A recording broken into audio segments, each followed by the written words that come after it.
My name is Leanna Mercer. I'm 32.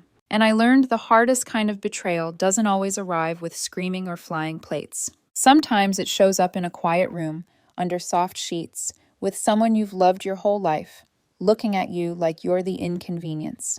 8 years ago, my identical twin sister slept with my boyfriend. And when I reacted like a human being instead of a Hallmark extra, my family disowned me, like I was the problem they needed to cut out to keep their favorite child spotless. But before I get to the night my life split in two, you need to understand what it's like growing up as a twin and still somehow being alone. People love the idea of identical twins. They imagine best friends, secret languages, coordinated birthdays, cute Halloween costumes. What they don't imagine is being the spare, the backup, the practice version. My sister's name is Natalie. Natalie was the golden child in a body that happened to look exactly like mine. She got my mother's attention like oxygen, automatic, constant, unquestioned. My father's approval came to her like a birthright. Natalie got the bedroom with the window that faced the backyard. I got the smaller room that looked at the neighbor's fence. When Natalie wanted something, it became a family priority. When I wanted something, it became a lesson about gratitude.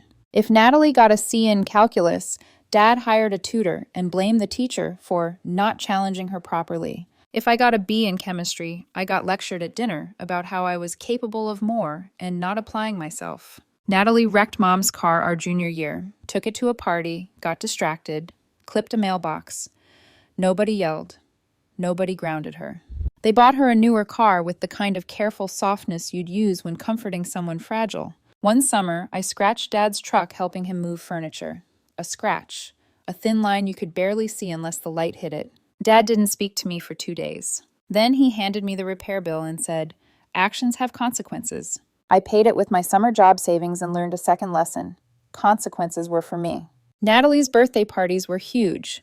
Catered food, balloons, 50 kids, music loud enough to shake the windows.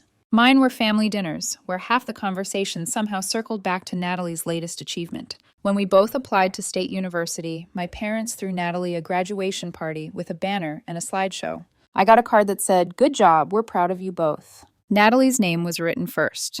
By the time I left for college, I wasn't just craving independence. I was starving for it. College was supposed to be my fresh start, the first place where I could be Liana, not Natalie's twin, or the other one.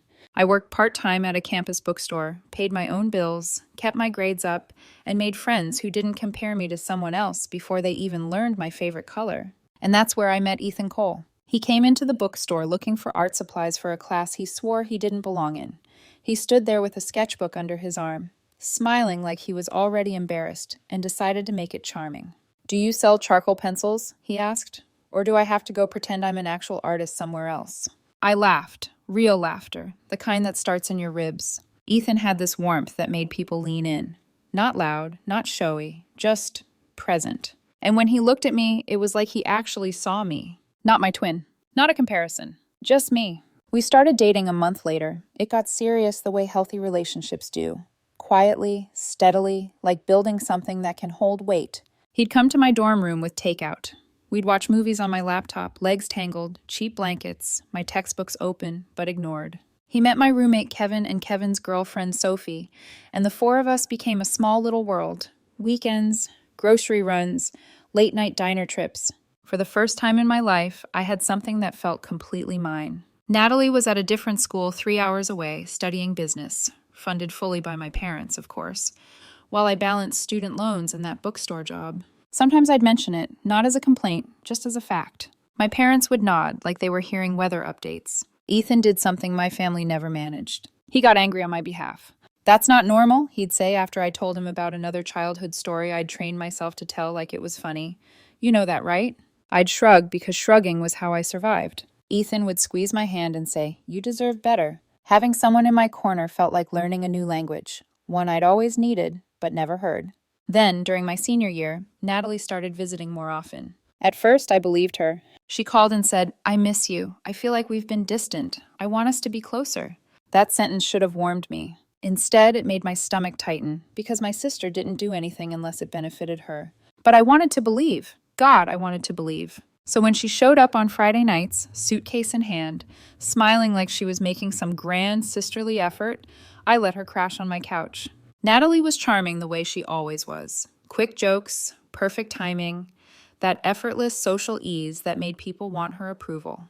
Kevin liked her. Sophie liked her. Ethan liked her. That last one, I told myself was normal. Because why wouldn't he like her? She was my twin, my family, the person I'd spent my entire life orbiting. Looking back, the signs were small, but they were everywhere once you knew where to look. Ethan started dressing a little nicer when Natalie came to town. Natalie would volunteer to grab coffee for everyone, and Ethan would go with her, leaving me behind to hold the spot. They developed little private jokes I didn't understand. I'd walk into the living room, and the conversation would pause for half a breath, just long enough to feel it. But I trusted them both. Natalie was my sister. Ethan was my boyfriend. What kind of person suspects that? I found out the truth in March. I'd received an email about a scholarship, nothing huge, but enough to make me feel proud. $2,500 for academic performance. I wanted to tell Ethan first. I left class early, drove to his apartment because he'd given me a key months before, and I remember feeling light, like maybe, finally, something good was happening in my life that nobody could steal. The hallway outside his bedroom door was quiet, too quiet. And then I heard it, a sound you can't mistake, a breathy laugh that didn't belong to me. My hand froze on the doorknob. My body knew before my brain could name it. I pushed the door open. Ethan and Natalie were in his bed. Not sitting, not talking, not a misunderstanding. In his bed, tangled together like it was normal, like it was the plan. And the worst part, worse than the nudity, worse than the reality splitting open in front of me, was the look on their faces when they saw me. Not guilt, not shame, just irritation. Like I'd walked in at the wrong time and interrupted something important. Ethan didn't scramble. Natalie didn't gasp. Natalie just blinked slowly like she was bored. Ethan sat up with that tight jaw he got when he was annoyed. And Natalie, my twin, my lifelong shadow, tilted her head and said almost casually, "Liana, can you give us a second?" A second! Like I was the one being unreasonable. I didn't scream. I didn't throw anything. I didn't do any of the dramatic things people expect in stories like this. I just stood there, feeling like someone had reached into my chest and ripped out everything soft and alive. Then I turned around and walked out. I don't remember driving back to campus. I don't remember the traffic lights. I don't remember the song playing on the radio. I only remember this strange, hollow clarity in my head, like my brain was trying to protect me by turning everything into fog. Kevin found me in our dorm room about an hour later. I was sitting on the floor, back against my bed frame, staring at the wall like it might explain what I'd just seen. He took one look at my face and went quiet. "Liana," he said carefully, "what happened?" When I told him, he went pale. "Your sister?" he whispered. "Natalie?" I nodded. Kevin stood up so fast his chair scraped the floor. No, I'm going to kill him. Sophie came over when Kevin texted her, and when she heard, her eyes filled with angry tears, like she was the one who'd been betrayed. These people I'd known for 2 years, my roommate and his girlfriend, felt more like family in that moment than my actual family ever had. That night my phone wouldn't stop buzzing. Ethan called first. I didn't answer. Then Natalie called. I didn't answer. By midnight, Ethan texted, "Please, we need to talk." Against every instinct I had, I answered on the next call, not because I forgave him. Because I needed to understand how a person could do this to me and still breathe normally afterward. His voice was tight, controlled, like he'd rehearsed. "Liana, I'm sorry, it just happened." I stared at the ceiling, numb. "How long?" I asked. Silence. A long one. Then he said it. 6 months. 6 months. Half a year of smiling at me. Half a year of kissing me goodbye. Half a year of my twin sister driving 3 hours to reconnect while she was actually climbing into my boyfriend's bed. I didn't cry. Not yet. I just whispered, so quiet I could barely hear myself. "And you thought I'd just, understand?" Ethan exhaled like I was exhausting him. And in that breath, I felt something shift inside me, something cold, something final. Because the betrayal wasn't just what they did. It was the way they expected me to make it easier for them. Ethan kept talking like the right combination of words could turn a knife back into a compliment. "It wasn't planned," he said again, voice low, almost careful. "It just grew. Natalie and I tried to fight it, but the connection, I repeated, tasting the words like something sour. My throat felt tight, but my voice stayed oddly steady. "Do you hear yourself?" "I'm being honest." "No," I said. "You're rewriting." On the other end of the line, he went quiet. Then, softer, like this was supposed to comfort me. "I do love you, Liana. I love her too." The sentence landed in my chest like a weight. Not because it hurt. Pain would have meant I still had something soft left to break. It landed because it explained everything I'd spent my life trying not to say out loud. I had never been someone's first choice if Natalie was in the room. Not my parents. Not my teachers. Not my boyfriends. Does Mom know? I asked suddenly, because my brain was scrambling for logic like it could stitch my reality back together. Does Dad know? Ethan hesitated, and in that hesitation, I felt my stomach drop again. Natalie told them, he admitted, after you left. So they know, I said, voice flat. They want to talk, Ethan rushed. They're upset, but they said they want everyone to be mature about it. Mature, of course. The word my family loved to use when they needed me to swallow something sharp. I didn't answer him. I didn't say goodbye. I just hung up. Kevin watched me from the edge of his bed, his jaw tight with rage. Sophie sat beside me on the floor, like she was afraid if she left I might vanish. What did he say? Kevin asked. I stared at my phone screen, like it was a stranger. 6 months, I said, and apparently, we're supposed to be mature. Kevin's hands clenched into fists. Your sister is dead to me, he said. Sophie's eyes flashed. Your family better not try to guilt you. I swear, Liana, I will go feral. That night I didn't sleep. I didn't cry. I just existed, breathing, blinking, listening to my phone buzz with missed calls and messages. Ethan. Natalie. Ethan again. Natalie again. Like they were taking turns trying to wear me down. At 9:13 the next morning, my phone lit up with an unfamiliar number. I answered without thinking. Liana, my mother said. For one sharp second, something inside me flared. Hope. Like a reflex. Finally she's calling to ask if I'm okay. But my mother's voice didn't sound worried. It sounded managerial, like she was calling about a late bill. We need to discuss what happened, she said. I waited. My chest held its breath. Your sister and Ethan have real feelings, Mom continued carefully, like she was choosing words for a negotiation. We understand you're upset, but you need to be mature. There it was again. Mature. My tongue felt heavy. You're kidding. Don't speak to me like that, she snapped automatically. Then her tone softened, fake soft. Sweetheart, family is forever. This is unfortunate, yes, but it doesn't have to destroy all of you. Destroy all of us, I repeated, almost laughing. Mom, Natalie slept with my boyfriend. And she didn't do it to hurt you, Mom said quickly. Sometimes feelings happen. Feelings happen, as if betrayal was weather. A natural disaster nobody could control. I walked in on them, I said, voice shaking now, not with tears, but with rage that had finally found an exit. In his bed, in his apartment. And you're telling me, what? To support them? There was a pause, a sigh. Then my father's voice replaced hers, like he'd been waiting right there. Listen, Liana, Dad said. I know this isn't easy, but you're making it bigger than it needs to be. I stared at the wall. My hands had gone cold. Bigger than it needs to be. Ethan is serious about Natalie, he continued. He's talking about proposing. My stomach turned. Proposing, I echoed. Yes, Dad said, like this was an announcement I was supposed to applaud. There's going to be an engagement party. We expect you to be there. Accept. Not ask. Not hope. Expect. My mouth opened, but what came out was thin and sharp. No. Dad's silence turned heavy. Then his voice hardened. Don't be selfish about this. Your sister's happiness is at stake. I closed my eyes. Of course it was. Natalie's happiness was always the stake. My happiness was always the collateral. I'm not going, I said again, slower, making sure he heard every syllable. Dad exhaled through his nose like I was a difficult employee. You're going to regret this, he said. Your sister is finally building a future. You don't have to ruin it because you're hurt. Hurt. Like he was describing a bruised ego, not a scorched trust. If you support her, Mom cut back in, voice desperate now, it shows you're a bigger person. It shows you care about family. I cared about family my entire life, I said quietly. It didn't stop Natalie from climbing into my bed, metaphorically or literally.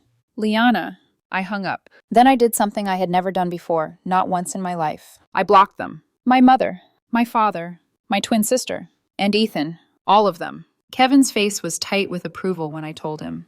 Good, he said. Let them choke on their own drama. But blocking them didn't block the pain. It didn't block the images. It didn't block the way my brain kept replaying Natalie's face in that doorway. Annoyed, bored, unbothered, like she'd always known she could take whatever she wanted. Classes became background noise. Work became impossible. I stopped showing up at the bookstore. I stopped answering messages from friends who didn't know what to say. Kevin and Sophie basically kept me alive. They ordered food and left it near me like offerings. They sat with me when my body went rigid from panic. Sophie brushed my hair back once when I stared too long at nothing, and I hated how close I came to crying from such a small kindness. These two, people who weren't blood, were holding me together, while my blood was building a celebration over my bones. The engagement party was scheduled for April, 6 weeks after I'd walked in on them. 6 weeks from devastation to champagne. And in those 6 weeks, I started learning something about myself, something that terrified me. I wasn't just heartbroken, I was awake. Because once your life breaks cleanly in half, you stop believing in moving on nicely. You stop believing in being the bigger person when everyone else is using your spine as a footstool. One night, Sophie came back from class with her phone in her hand and that look on her face, the look that said, "I found something." "They're really doing it," she said. I didn't ask who. I didn't have to. Sophie swallowed. Natalie posted about it. Engagement party at this restaurant in her town. Invitation only. Like 50 people. My jaw tightened. Of course. Kevin stood behind her, arms crossed. "What are you going to do?" I stared at the floor.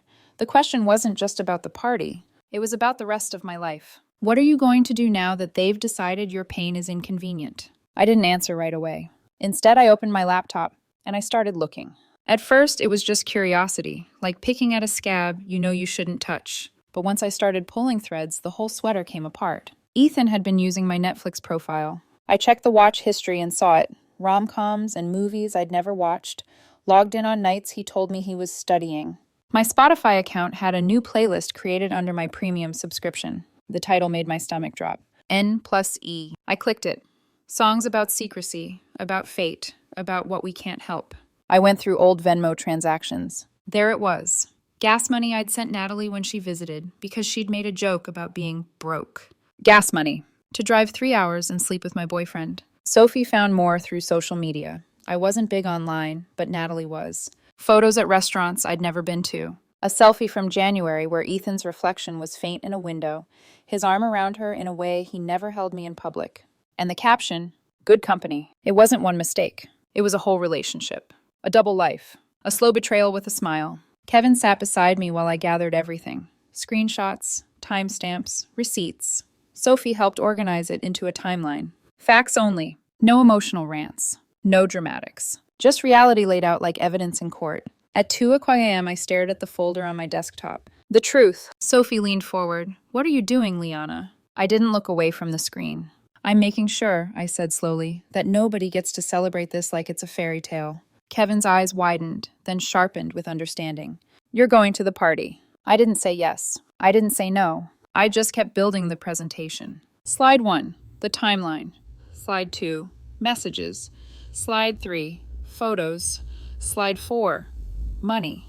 Betrayal doesn't just break your heart. It makes you realize who's been using you as a silent ingredient in their happiness. And once you see that, you can't unsee it. The engagement party was on a Saturday. Kevin insisted on coming. "Absolutely not doing this alone," he said, already pulling on a jacket like we were heading into battle. Sophie made 2 calls and came back with reinforcements, 2 of her rugby player friends, both built like human walls. "Just in case," she said sweetly. We drove to Natalie's college town as the sun went down, the sky bruised purple, the kind of evening that looked too beautiful for what I was about to do. My hands were steady on the steering wheel. My stomach was not. We waited in the restaurant parking lot until the party was well underway. Through the windows, I could see the glow of string lights. People dressed up, champagne glasses lifted. And at the center of it all, Natalie, laughing like she hadn't stolen anything. Ethan beside her, smiling like he hadn't destroyed me. Kevin leaned close, last chance to turn around. I stared at the scene, my pain repackaged as their romance. Then I opened the car door. "No," I said. "I want them to remember this night the way I remember March." We walked in at 8 p.m. The hostess tried to stop us. I smiled politely. "I'm Natalie's twin sister," I said. "There must have been a mix-up with the invitation." The hostess hesitated, confused. Identical twins have advantages. She let us through. The room went quiet when people saw me. It wasn't immediate screaming. It was something worse. A ripple of recognition. Natalie's face drained of color so fast it was almost impressive. Ethan looked like his lungs forgot how to work. My mother stood up from a table, alarm in her eyes. My father's expression turned into pure anger. Kevin stepped slightly ahead of me, like a guard dog. I walked straight toward the microphone. Natalie started moving, lips parting, but one of Sophie's rugby friends shifted into her path. Dad tried to come forward too. The other friend blocked him like a door closing. I lifted my laptop, connected it to the projector setup they'd arranged for speeches and photos. Ethan's mouth opened. No sound came out. Natalie's hands trembled. I tapped the trackpad. The first slide appeared. A clean title. Timeline. Ethan plus Natalie. My voice carried, calm as ice. Hi, I said to the room full of strangers who thought they were attending a love story. I'm Liana, Natalie's twin. Whispers broke out immediately. Natalie shook her head quickly, like denial was a spell. Ethan took a step toward me. Kevin stepped in front of him. I looked directly at Natalie, then back to the room. I just wanted to share something about the happy couple, I said, because some of you might be missing context. I clicked. Screenshots filled the screen. Messages, dates, times, proof. And as the room's murmurs turned into stunned silence, I realized something chilling. They hadn't been counting on me. They'd been counting on me staying quiet forever. I didn't stay long enough to hear the fallout. I didn't wait for Natalie to scream, or for Ethan to beg, or for my parents to try and rewrite reality in real time. I said one final sentence, slow, clear, impossible to misunderstand. Congratulations to the happy couple. May a relationship built on lies give you exactly what you've earned. Then I disconnected the laptop. Kevin's hand was already on my back, steering me toward the exit. Sophie and her friends formed a wall without being asked. People stepped aside instinctively, like they weren't sure if this was still a party or the aftermath of a small explosion. Behind me, someone was crying. Someone else was shouting. I didn't turn around. The car ride back was loud at first. Kevin laughing in disbelief, Sophie shaking her head, adrenaline bouncing off the windows. That, Kevin said, slapping the dashboard, was legendary. But I didn't feel legendary. I felt hollow. Like I'd emptied something poisonous out of my chest, only to realize the space it left behind hurt just as much. My phone exploded before we even hit the highway. Missed calls, texts stacking on top of each other. Mom, how could you do this to your sister? Dad, you humiliated this family. Natalie, you ruined my life. Ethan, you didn't have to destroy everything. I stared at the screen, numb. Destroyed everything. As if I hadn't walked into rubble 6 weeks earlier. The last message came from my father. Short, precise, surgical. You are no longer welcome in this family. What you did tonight was unforgivable. Do not contact us again. I read it twice. Then I set the phone face down. Kevin glanced at me. You okay? I nodded. It wasn't a lie. It wasn't the truth either. I was something in between, untethered. Graduation came 2 months later. I walked across that stage with Kevin's parents in the stands, cheering loud enough to embarrass him. My parents weren't there. Natalie wasn't there. Nobody from my family sent flowers, or a card, or a text. Ethan sent one message, hope you're happy. I didn't respond, because happiness wasn't the point. Freedom was. I moved 3 weeks after graduation, packed my life into a borrowed SUV and drove west until the air smelled like rain and trees instead of expectations. Portland became home. I started as a junior developer at a mid-sized tech company. Quiet desk, steady hours. Nobody asking about my sister or my parents or why my name didn't match some legacy. Turns out growing up ignored teaches you how to solve problems alone. Turns out being the overlooked twin makes you very good at noticing details. I worked hard, got promoted, built something that was mine. I made friends who chose me, really chose me, not because of obligation, not because of blood. My coworker, Mark, became my emergency contact without either of us acknowledging how big that was. His wife, Elena, invited me to holidays without making it weird. Their kids called me Aunt Liana, like it was obvious. I joined a climbing gym, took up hiking, learned the difference between being lonely and being alone. I dated, carefully, casually. Every time something started to feel serious, my chest tightened like it was bracing for impact. When people asked about my family, I said, we're not close. Most accepted that. The ones who pressed didn't last long. In 8 years, my family never reached out. No birthdays, no holidays. No, just checking in. I existed like a deleted file, gone unless someone went looking very hard. And I didn't. Then, 3 weeks ago, an email appeared in my inbox. The subject line made my stomach flip before I even opened it. Christmas. It was from my mother. Dear Liana, I hope this email finds you well. It's been far too long. Your father and I have been thinking about you lately. We'd love for you to come home for Christmas this year. It would mean so much to have the whole family together again. We understand if you're still upset about what happened with Natalie and Ethan, but it's been 8 years. Water under the bridge. Family is forever. Love, Mom. I read it 5 times. Each time, it felt less like reconciliation and more like strategy. I showed it to Mark during lunch. He didn't even pretend to consider it. That's shady as hell, he said. What do they want? Good question. Because people don't erase you for 8 years and suddenly miss you out of nowhere. I didn't reply right away.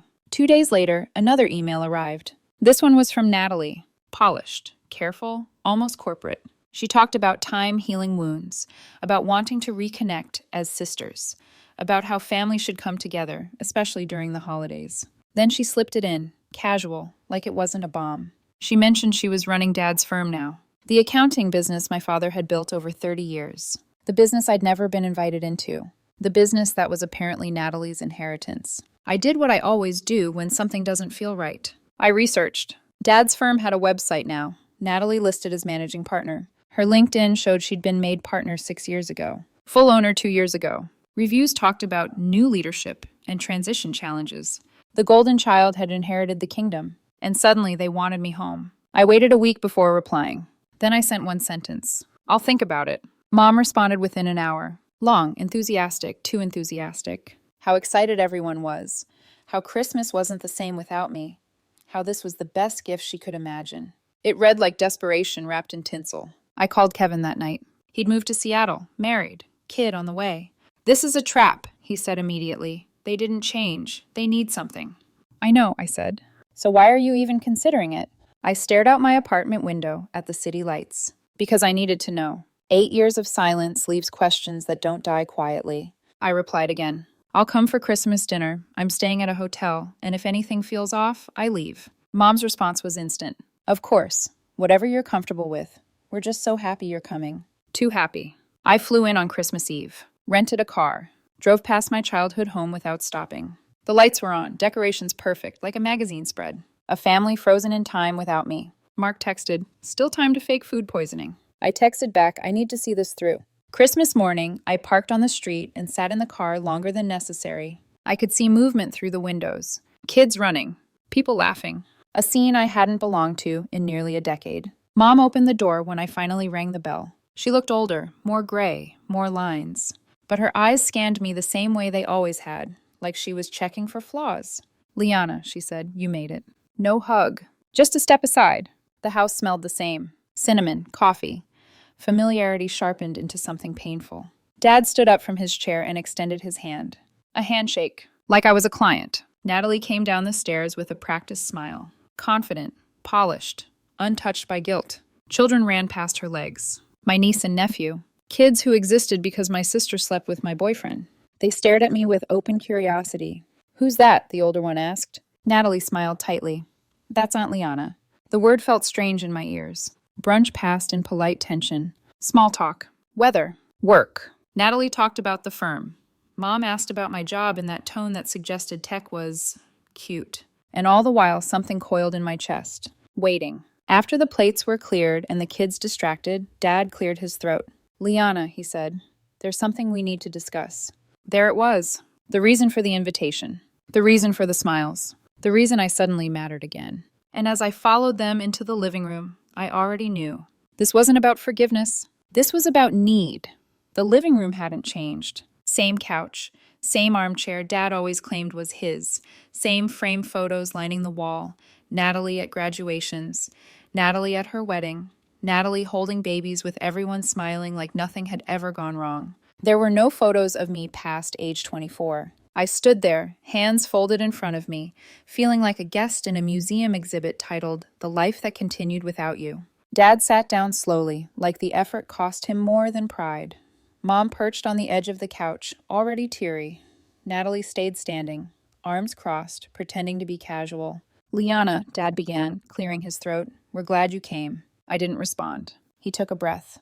There's something serious we need to talk to you about. The silence stretched. Finally, he said it.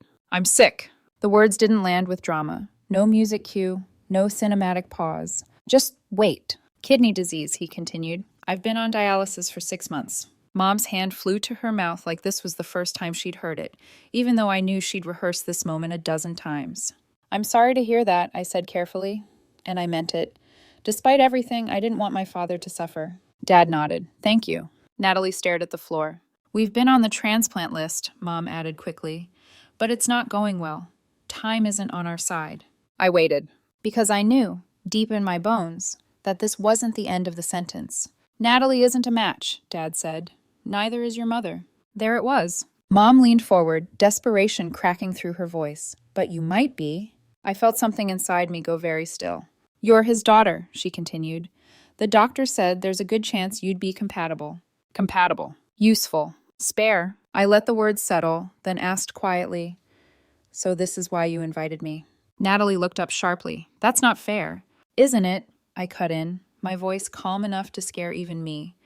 You didn't speak to me for 8 years. Not once. And now suddenly it's Christmas miracles and family forever. Dad's jaw tightened. We didn't know how to reach out. You had 8 years, I said. Email didn't stop working. Mom was crying openly now. Please don't do this. Your father is dying. The sentence hit like a weapon, and that was when it became clear. This wasn't a conversation. It was a pressure chamber. So let me understand, I said slowly. You disowned me for exposing Natalie and Ethan. You erased me from the family, and now you need a kidney, so suddenly I'm welcome again. It's not like that, Natalie said, stepping forward. This is about Dad. When is it ever not? I asked. Dad frowned. Liana, you told me I was unforgivable, I reminded him. You told me not to contact you again. That wasn't a misunderstanding, that was a choice. He looked away. We were angry, he said quietly. We said things we didn't mean. But you lived them, I replied. Mom reached for my hand. I stepped back. You didn't invite me to Natalie's wedding, I continued. You didn't tell me when your grandchildren were born. You didn't care if I was alive, and now you're asking me to give up an organ. Natalie's voice cracked. You're making this sound transactional. Because it is, I said. The room went silent. Dad exhaled, suddenly sounding older than I'd ever heard him. We thought if you came home, saw the family, remembered the good times. You thought nostalgia would soften me, I said, that I'd see the kids, smell cinnamon, and forget what you did. Mom sobbed. He's your father, and I was your daughter, I said. When did that matter? Natalie finally spoke, softer now. We're asking you to save his life. I nodded once. And I'm asking why you only remembered I existed when you needed something. No one answered. That was answer enough. I need to think, I said, standing up. There's no time, Dad said urgently. Every week matters. Then you should have thought about that 8 years ago.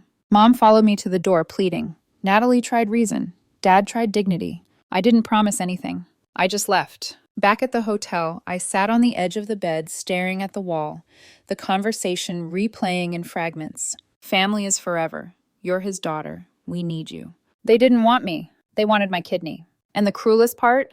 I might be the only one who could save him. That night, my phone rang. It was Natalie. I let it go to voicemail. Then, at 7:12 a.m. the next morning, there was a knock at my hotel door. I already knew who it was. And somehow, I knew this conversation would change everything. I didn't open the door right away. I stood there in the hotel room, barefoot on cold carpet, listening to the knock echo through my chest. Not frantic. Not aggressive. Careful. Like someone who knew they were already on thin ice. I checked the peephole. Natalie. Alone. Hair pulled back, coat buttoned wrong, the confidence she'd worn at brunch, replaced with something tighter, sharper. Desperation, maybe, or fear. I opened the door halfway and didn't invite her in. What do you want? I asked. Her eyes flicked past me, like she was hoping to see someone else inside. Backup, witnesses, leverage. We need to talk, she said. Please. I stepped aside just enough for her to enter, then closed the door behind her. She stood there awkwardly, hands clasped, scanning the room like it was evidence of my life without them. You didn't even call, she said finally. I leaned against the desk. You didn't either, for 8 years. She winced, like she'd expected that line and still wasn't ready for it. Dad's getting worse, she said. The doctors are worried. I know, I replied. That's why you're here. She exhaled slowly. This isn't about us. I laughed once, short, humorless. Everything in this family is about you, I said, until it needs to be about me. Natalie crossed her arms. You're being unfair. Am I? I asked. If Dad didn't need a kidney, would you be standing in this room right now? She opened her mouth, closed it, then quietly. Probably not. At least she was honest. I'm not refusing because I hate you, I said. I'm refusing because none of you actually want me back. We want you to help Dad, she said quickly. That's not the same thing. She looked down at the carpet, then up again, eyes glossy. You think this is easy for me? She snapped. You think I wanted things to end up like this? I stared at her. You slept with my boyfriend for 6 months, I said. Then you let our parents disown me for exposing it. You married him, built a life on it. What part of that was hard for you? Her jaw trembled. Jessica, she stopped herself, corrected. Ethan and I, we didn't last. The sentence slipped out like a confession she hadn't planned to make. I blinked. What? We divorced 2 years ago, she said quietly. He cheated on me, with someone from work. The irony hit so fast it almost took my breath away. For a moment, I didn't know whether to laugh, cry, or just sit down. Natalie kept talking, words tumbling now. The kids live with him during the week. I get weekends. Mom and Dad help when they can, but Dad being sick has made everything harder. The firm is struggling because I'm splitting time between work and the hospital. Everything's falling apart. She looked at me like she expected sympathy, like she expected absolution. I didn't know, I said finally. I thought you should, she replied. I thought maybe it would help you understand that karma didn't bring you here, I interrupted. A failing kidney did. Her face hardened. So that's it? You're just going to let him die to prove a point? The words landed heavy. I took a breath. Slow, controlled. If this were about spite, I said, I wouldn't be struggling at all. She stared at me, confused. I'm struggling, I continued, because despite everything, I don't want someone to die. But I also refuse to pretend this is a family reunion instead of a transaction. Natalie looked away. I can't undo the past, she said. I can't give you back 8 years. No, I agreed, you can't. Silence filled the room, thick and uncomfortable. Then she whispered, What do you want? The question felt too big for the space. I want honesty, I said. I want you to admit that you didn't miss me, that you didn't regret how things ended until it became inconvenient. She swallowed. I didn't think about you much, she admitted, not because I didn't care, but because it was easier not to. There it was, the truth I'd known my whole life. I need to think, I said again, without pressure, without guilt, without you showing up unannounced. She nodded slowly. Dad doesn't have weeks. You should have thought about that before you treated me like I didn't exist. Natalie left 10 minutes later. I sat on the bed for a long time after she was gone. That afternoon, I called the transplant coordinator, asked what testing involved, blood work, imaging, psychological evaluation, weeks of waiting, risks, permanent consequences. Are you sure you want to proceed? She asked gently. You don't sound certain. I'm not, I admitted. I drove around town afterward, past my old high school, the park where Dad taught Natalie to throw a ball while I sat on the bench, past Ethan's old apartment where my trust had died quietly. Every place felt like a reminder of being second. My phone buzzed. Mom, have you thought about it? Your father is getting worse. No apology. No remorse. Just urgency. That was when I knew. Before I made any decision, I needed answers. Real ones. Not rehearsed lines or emotional leverage. I drove straight to my parents' house. This time, I wasn't coming to be asked. I was coming to be heard. They were all there when I arrived. Mom sat at the dining table, tissues scattered like evidence. Dad looked smaller than I remembered. Paler, thinner, the stubborn strength that once filled every room now folded inward. Natalie leaned against the counter, arms crossed, eyes wary. I didn't sit down. I want the truth, I said. No soft words, no excuses. Dad sighed and rubbed his temples. What do you want to know? Why? I said simply. Why was I always second? No one spoke at first. Mom looked at Dad. Dad looked at the floor. Natalie shifted uncomfortably. Finally, Mom said, We never meant to make you feel that way. That's not an answer, I said. That's avoidance. Dad straightened, his voice tired but steady. Natalie needed more help. I stared at him. Explain. She struggled, he said, with confidence, with direction. Things came easier to you. You were capable, independent. We thought you didn't need us as much. The words landed harder than any insult. So because I survived, I said slowly, you decided I didn't deserve support. We didn't abandon you, Mom said weakly. You did, I replied, emotionally, repeatedly. I listed it all. My college fund handed to Natalie's startup, the way my achievements were footnotes, the way they defended her after she slept with my boyfriend, the text where Dad disowned me. They didn't interrupt. They couldn't. Every word was true. And now, I finished, you want my kidney. Dad stood, his hands shaking. You're right, about all of it. The room went still. We failed you, he said. We favored Natalie. We rationalized it. And when you exposed the truth at the engagement party, we chose comfort over decency. We chose the easier child. My chest tightened. I don't expect forgiveness, he continued. I don't deserve it, but I am asking, man to woman, not father to daughter, for your help.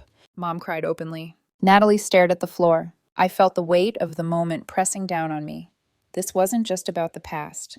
This was about the person I wanted to be going forward. I need time, I said. No more pressure. If I get tested, it'll be my choice. I left. I stayed in town 3 more days. I thought about it in long walks and sleepless nights. I imagined saying no and living with that. I imagined saying yes and still walking away. In the end, the choice became simple. Not easy. Simple. I scheduled the testing. Not for them. For me. The process was invasive, exhausting. The psychologist spent nearly an hour with me. "Why are you doing this?" she asked. "So I can live with myself," I said. "Not because I want reconciliation." She cleared me. 2 weeks later, the call came. I was a match. I called my parents. "I'll do it," I said, "on one condition." They went silent. "After the surgery," I continued, "we're done. I'm saving a life, not rejoining this family." Dad exhaled. "We understand." The surgery happened in late January. It went smoothly. Dad recovered well. The kidney took. I woke up sore, groggy, and strangely calm. Mom visited once. Natalie thanked me. I nodded. My friend Mark flew in to drive me home. We made a road trip out of it, letting silence do what talking couldn't. 3 weeks later, back in Portland, I received a letter. Handwritten, from Dad. He said the kidney saved his life. He admitted everything. He said I turned out better than any of them deserved. He didn't ask for forgiveness. I folded the letter and put it in a drawer. That was 3 months ago. I haven't heard from them since, except for a birthday card from Mom. No note. Just love, Mom. I didn't respond. Not out of anger, out of completion. I saved my father's life. I proved to myself that I'm not the person they raised me to be. Family is supposed to be forever, but sometimes you get to choose where forever ends. And sometimes peace looks like helping and still walking away.